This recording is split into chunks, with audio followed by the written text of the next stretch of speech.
Office টাইমে ট্রেনগুলো উঠলে তখন হয়তো ট্রেনে কেন উঠলাম।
হোটেল পার্বতী, এখানে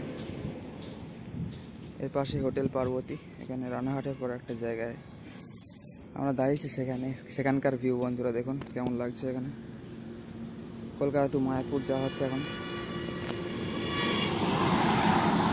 বিশাল রেস হচ্ছে গাড়ির, সব ন্যাশনাল হাইওয়েতে গাড়ির বিশাল রেস বন্ধুরা, দেখতেই পাচ্ছেন। যেমনটি লরি ঠিক আছে, বাট 4 চাকা ছোট প্রাইভেট গাড়িগুলো ব্যাপক যাচ্ছে।